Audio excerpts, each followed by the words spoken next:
Today I will be making a presentation on organic farming, the way forward. And agriculture is almost for Indian agriculture is the backbone of Indian economy. And over the years, we have seen that the progress of agriculture in different sectors and all that. And my presentation will be in different phases. One will be I will touch upon the first mega trends in agriculture, then what happened in the Green Revolution, then reasons for the deterioration of soil health, differences between chemical and organic fertilizers, and revival of soil health, sustainable agriculture, and finally the presentation ends with the innovative approaches to organic farming. If you see the trend of agriculture production from 1951 to 2020, it is that when we got the independence, the population was more and the famine was there, and then it was very difficult to feed all the millions of the people.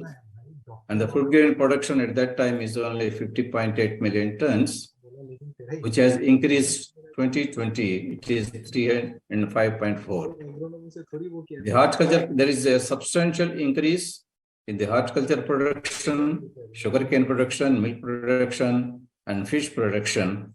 And Indian agriculture production in 2017 was valued at $4.1 million, which is about 43.7% more than that of the US $279 billion. If you see the trend of agricultural development before Green Revolution and after the Green Revolution, the agricultural output in $1 billion, in 1960, it is $15 billion and 25. And 1980, it was 61 and 1990, it was 86. That is the Green Revolution. In the beginning, was importance one given only for the yield, and value was not taken into consideration because the immediate need is to increase the production. So the emphasis on the value was not given much, but only emphasis was given on the increase in the yield. But later on, from 2000 to 2018, the agricultural output has increased enormously. And here, the scientists have thought that in addition to the yield, we should also give importance for the value addition and quality of the agricultural products. Next. The food demand, as you see now, the consumption patterns, here the food grain productions, there is about 49.6 by 2050. We need extra production of 49.6. And similarly, in the cereals, vegetables, sugars, vegetables, fruits, milk, eggs, and fish, there should be enormous increase in the production so as to feed the increasing population by 2050. If you see the current production or what is the projected food demand in 2050, there is a lot of the things that we have to enhance the yield and also quality in different parameters. If the food grain production is taken into consideration, the food grain production now it is 305.4 million tons, but it has to be increased to 457 million tons. So similarly, there is enormous increase should be done in terms of vegetables, fruits, milk, meat, eggs, pulses, and cereals. So India holds the second largest agricultural land in the world, and we have 20 agroclimatic regions and 157.35 million hectares of land under cultivation. Thus, agriculture plays a vital role, and with this available land, we have to focus upon the different strategies to increase the yield and also coupled with the quality. The famines at that time was very important during the early days of independence. Because of famine, there was a scarcity of the food and immediate need to improve the agricultural production. When you compare the quality aspects at the time of independence around 1950 and now, the quality has been increased because of the excessive use of chemical fertilizers. The value addition should be done in these areas. And in 1950, if you compare, one apple, it gives us 4.3 milligrams of iron, but we want to get the same quantity of 4.3 milligrams of iron. Now we have to take about 26 apples. So this clearly indicates that depletion of the value addition, depletion of the quality of the fruits over the years, and probably because of the excessive application of chemical fertilizers, and thereby the nutrient availability and as well as the accumulation of quality also has increased over the years. Now, this is the what that we have to see for focus on the global fertilizer usage. The green revolution has increased the yield, and the scientists are giving the recommendations of increasing the production of the chemical fertilizers, but the farmers with the enthusiasm to increase more production, they are going on increasing the indiscriminate use. And the global fertilizer usage here, you can see China almost stands first and India is 14.6. And among the different nutrients, major and micronutrients, nitrogen, phosphorus, and potash, you can see different variations of the percentage of application to the soil. Mostly now the chemical fertilizers are utilized, and when you add the chemical fertilizer to the soil, actually the nutrients will be absorbed by the plant. The chemical fertilizers initially improved the soil productivity, soil fertility, and ultimately the productivity. But overdoses of synthetic fertilizers, it affects the soil health. Actually, the soil organic content is very much reduced and affect the soil moisture content and pH and salinity. These variations in the moisture, pH, and salinity will adverse effect on the plant growth and ultimate yield. And again, the soil affects the soil contains a lot of microorganisms, and when you apply the chemical fertilizer to the soil, the effect on microorganisms will be that the number will be reduced, and also the efficacy of the microorganisms to supply the nutrients from the soil to the plant is very much reduced. The symbiotic nitrogen fixation capacity of the soil also will be very much reduced. Here you see the environmental impacts of excessive fertilizers. When you apply to the soil the chemical fertilizer more than the recommended dose, there will be variations in the soil character and water characters and air and biodiversity. In the soil, when excessive chemical fertilizers are applied, there will be acidification and soil salinity will be increased and soil erosion. Similarly, the water pollution and biodiversity, also loss of biodiversity, shift in the community, and as well as the biodiversity content, and earthworms, the number and quality will be number, and as well as the efficiency will be reduced. And in the air pollution also will be seen with the excessive application of the fertilizers to the soil. When the fertilizer is applied to the soil, the difference between chemical fertilizers and organic fertilizers. When you apply the chemical fertilizer, automatically the major and minor nutrients are directly taken by the plant. When you apply the organic fertilizers, it is actually the two-way process will be there. The nutrients available in the chemical fertilizer is taken by the plant, as well as the other advantage is when you apply the organic fertilizers, the soil organic matter will be increased, and the soil, the nutrients, microorganism number will be increased, and microorganisms efficiency also will very much increased. When you increase the efficiency of the microorganisms, actually the plant nutrients also will be taken, will be made available to the plant in excessive quantities. With this background, the Green Revolution was the first phase where we have seen the increase in the yields. So there was a necessity for the Green Revolution early part of 60s and 70s to feed the millions of the people. In the Green Revolution, The Green Revolution, actually, we have to remember Dr. Norman Borlaug, who was actually the person who has initiated the Green Revolution, helped the Indian community to go forward in the Green Revolution by his giving scientific support to Indian scientists. And he was the recipient of Nobel Prize for Peace during 1970. In India, the Green Revolution means that we immediately remember the father of Green Revolution in India, Dr. M.S. Swaminathan, with the association of the Norman Borlaug, and also the other scientists like Yuan Longping, the father of hybridized, and they developed a lot of varieties, high-yielding varieties, which responds to high nutrient availability in the soil, and thereby the productivity as well as the plant canopy and structure has been changed.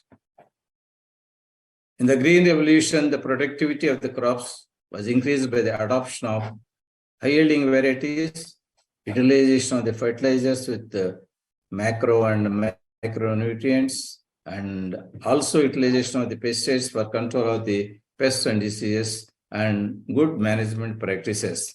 Over the years, the mismanagement of the indiscriminate use of chemical fertilizers and pesticides resulted in the deterioration of soil health and stagnation in the productivity levels. When the soil fertility has been deteriorated, then definitely it will have impact on the ultimate yield. And what are the reasons for deterioration of the soil health? The main causes will be the water erosion as well as the increase in the salinity of the soil, and also reduction in the organic matter and soil alkalinity and acidity. Crops will grow only in the medium pH of 6.6 or 7. But when you apply excessive application of these chemical fertilizers, the soils will be made either converted to acidic side or alkali side, so that it will have a very bad impact on ultimate yield in the crops.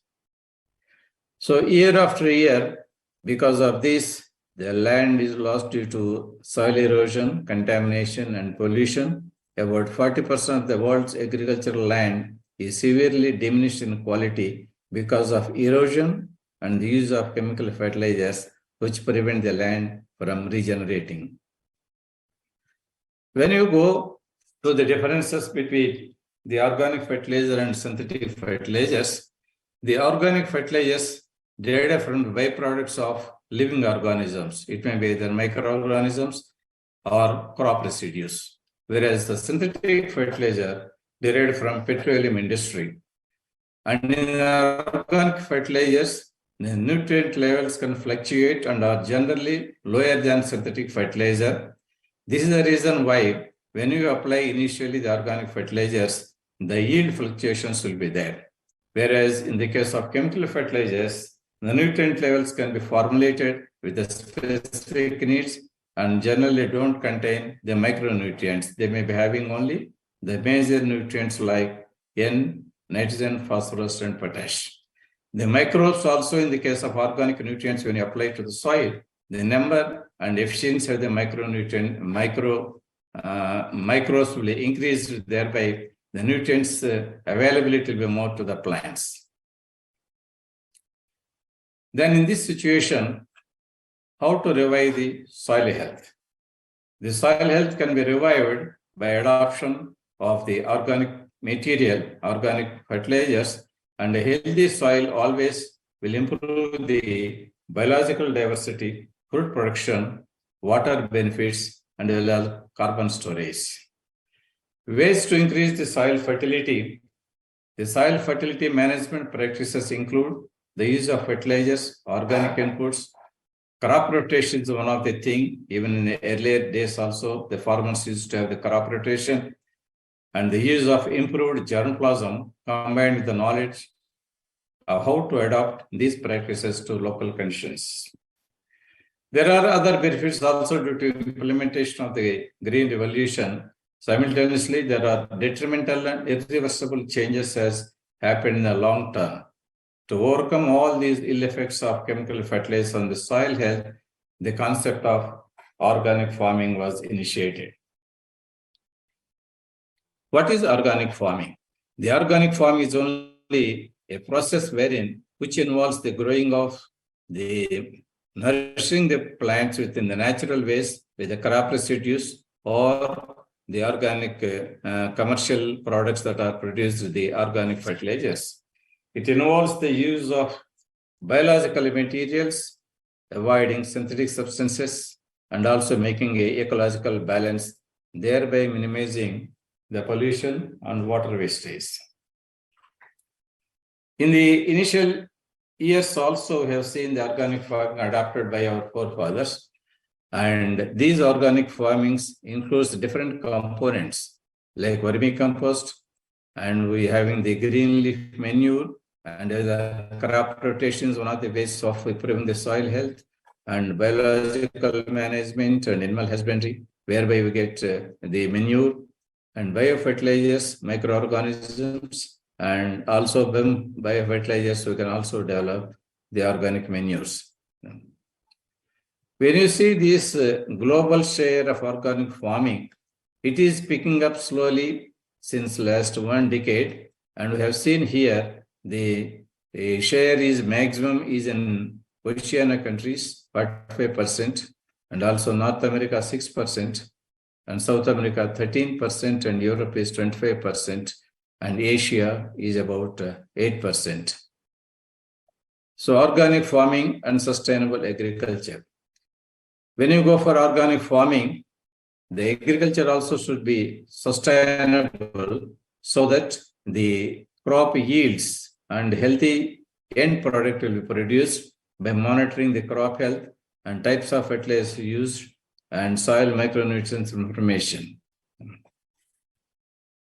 Is organic sustainable agriculture? Organic farming is one such approach that should be practiced for attaining the goal of sustainable agriculture. Now, what are the innovative approaches in the organic farming? When you want to go to organic farming, generally farmers are not very much attracted in the initial stages, because when you adopt the organic farming, organic fertilizers, traditional organic fertilizers like biofertilizers, etc., because of the low availability of the nutrients, the crop yields will be reduced. So now, on commercial basis, we have to find out the innovative approaches wherein the organic fertilizers, the efficient organic fertilizers with high nutrient quality should be made available to the farming community so that the higher yields can be reaped from these application of organic fertilizers. And these innovative approaches in organic farming include the different aspects. One is the microbial fermentation technology, wherein you can develop the organic fertilizers with high nutritive value of major as well as micronutrients. And the green synthesis of nanotechnology is gaining a lot of importance now. And the green synthesis of nanotechnology and biofertilizers and biostimulants, biopesticides have to be increased in an enormous way. And entomophagus nematodes also is one of the innovative approach, and seed biopriming is one of the innovative approaches. And in addition to this, the utilization of the artificial intelligence, moisture sensors, and drone technology, and iOS applications, and these are all the different innovative ways where the scientists are working now to develop the useful manures as well as the gadgets for improving the yields and also predicting the soil fertility status as well as the predicting the possible pest and disease pest attacks. When you go into the microbial fermentation technology, there are different steps. Here, the media preparation will be one of the things, followed by sterilization, fermentation, clarification of the broth and product separation, concentration of the product, and glutamic acid. So by this process fermentation technology, we can develop the organic nutrients with the base of glucose as well as the lactose, which make the initial strength to the plant to take the nutrients in an efficient way. The working of the nanonutrients, the latest technology is of the nanonutrients, wherein the nano nitrogen is directly released by IFCO. It is on chemical side, but on the organic side, one of the innovative approaches is that to develop the nanonutrients, nano fertilizers. So in this direction, we in our company also, we are making an effort to develop the nanoparticles in green synthesis way. The green synthesis nano elements, these are all the nanoparticles which involves the use of plant or plant parts for bio reduction of metal ions into their elementary form in the range of 1 to 100 nanometers. Here, for agricultural purpose, the size of the nano element should be 1 to 100, and the variations in anything beyond 100 will not be useful for agricultural purposes. The process of green synthesis is more efficient, and it is simpler and economical, and can easily be scaled up to perform larger operations. So these are the different effects of the application of nanotechnology. By using the nanotechnology, we can develop the fertilizers and pheromones for the insect trapping and all that. And we can develop the chemical pesticides. We can develop plant growth regulators, nucleic acid pesticides, and biological pesticides.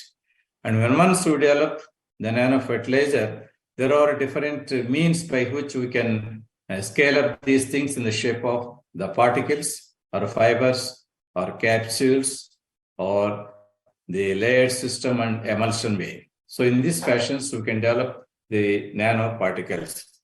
The green synthesis of nanoparticles from the plant parts can be in a different steps, like this is a process that has been indicated here. It's a very simple process and can be done in the laboratory. The fresh leaves of the plant, and then it is the heating of the hot plate and aqueous preparation of aqueous solutions.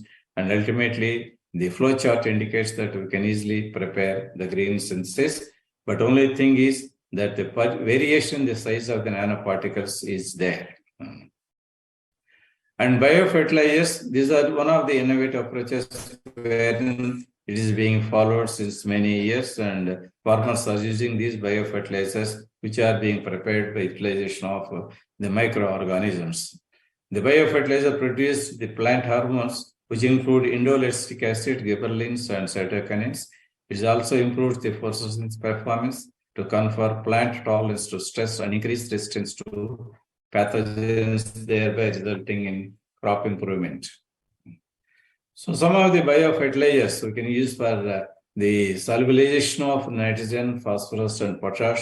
Rhizobium is there, which is used for the nitrogen solubilization. Residual nitrogen can be taken up with the made available to the plant by rhizobium.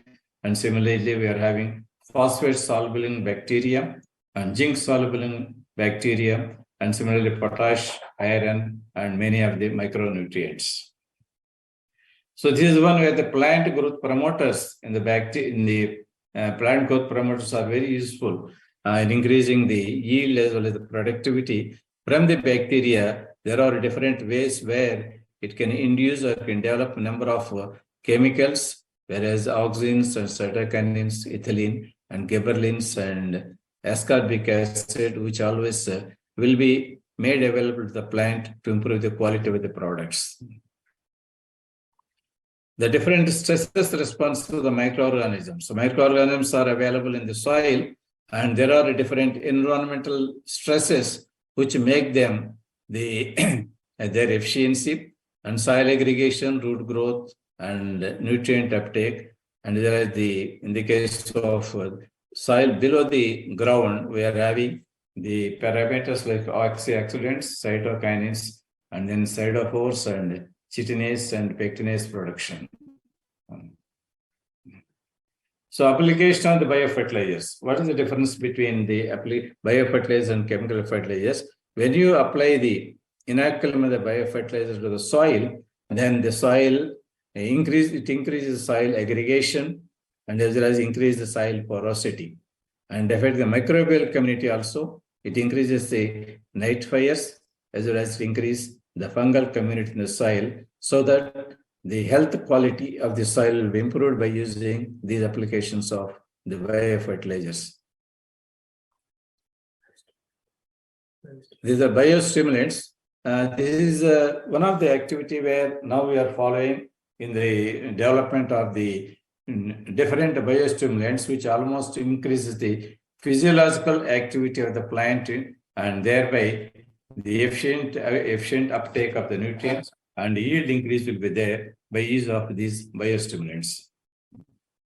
So the biostimulants are different types, the acids, microbials, extracts, and others, wherein the acids, it will be different categories of amino acids, humic acid substances, fulvic acid extra, and microbials is cytokinins, etc. And extracts will be seaweed extracts and biobotanicals, and others you can see inorganic salts, proteins, and hydrolysates, etc. will be there. These are all different kinds of biostimulants. And biostimulants in the market, if you see here, during 1918, it is $2.24 billion and is expected to increase to $5.69 billion by 2026. And there is a mechanism of plant biostimulants and plant growth. The different pathways have been indicated here. So this is one of the video where we apply the foliar applications, the organic nutrients. The foliar applications are most effective than the ones fertilizer applied to the soil. When you apply to the soil, the fertilizer, it takes a lot of time for absorption by the roots and then translocation to the plant. But when you adopt the foliar application, the nutrients will be immediately taken by the plant and efficient utilization of the nutrients will be there by application of foliar. So this video can clearly indicate the efficacy of the foliar application. Sir, this video is not showing, sir. So video is not showing, then it's okay. You can pass. So then there are secondary metabolite technology. It's one of the innovative things, wherein the bacteria at the late stages of their growth and all that, they develop a lot of substances which can be utilized into the metabolites. And these metabolites are useful for application, either there's the plant nutrients as well as for the development of biopesticides and biofungicides. In the biopesticides also, we can utilize these bacteria, fungus, and virus, wherein the active ingredient, it controls many of the insect pests through each and separate active ingredients. And here also the Bacillus thuringiensis is one of the things where we have seen number of pesticides have been tried to develop efficient pesticides. And in our laboratory also, we are trying this type of Bacillus thuringiensis and develop the biopesticide, which will be more useful for more useful to kill the insect pest in a specified fashion without having any residues on the crop plant. And these are the different way how this will act. The steps will increase the control of secondary metabolites, wherein first it will be ingestion and then the steps followed by the solubilization, activation, inactivation, and finally it results in the insect death. So this is also one of the pathways diagram where we can use the bacterial spore and cell disruption in the insect gut system. These are all the differences between the biopesticides and chemical pesticides. In the market, there are a lot of chemical pesticides available, but the crop residues will be there and all that will be hazardous to the consumers. And when you apply the chemical fertilizer, it's harmful to non-target species also. But whereas biofertilizer, it is friendly and to non-insect species. And then the chemical fertilizers are serious pollutants to the environment. Whereas in the case of organic, the biopesticides do not cause any pollution. And they are chemical fertilizers relatively expensive. Whereas when you grow these, when you develop these biofertilizers on large scale, it is relatively cheaper. And the entomophilus EPN, entomopathogenic nematodes. In the soil, along with the microorganisms, the nematodes are also living in the soil. And these nematodes are very useful to control the insect pests. So this is called as the EPN technology. And in the EPN technology, these are the nematodes belonging to the two families. And then due to a mutualistic association with the bacteria belonging to the genera, these two genera, EPNs, can kill a diverse array of insect pests. So this diagrammatic representation how the EPN will kill the insect and insect larvae. And the marketability, when you see the markets about the market by application, it is seen that biopesticides, the different crop types, it will be maximum, and the marketing productivity of bionemators and biofungicides also is indicated here. This is probably the video. I don't know if it will play. This is how the actual things on. Okay. So this is a biofarming, seed biofarming, actually the endophytes. This is one of the research innovative approaches where we go for a seed priming with the microbial inoculum termed as biopriming, application of beneficial microbes such as bacteria, fungi, active to seed that enhance the uniformity, establishment, and growth of various crops. This is gaining much importance now, biofarming by utilization of endophytes. So this biofarming, it will improve the seed germination.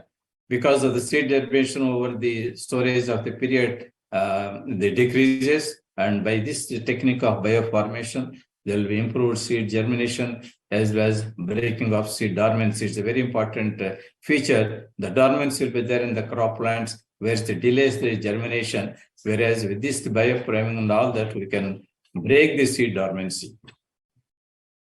These are the different steps in biofarming, where utilization, increasing viability of the seed as well as seed germination.